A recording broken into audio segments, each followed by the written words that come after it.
আর বাকি সব পরে।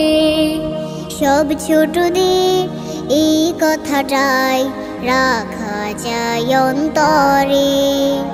সবার আগে পড়ালেখা আর বাকি সব পরে।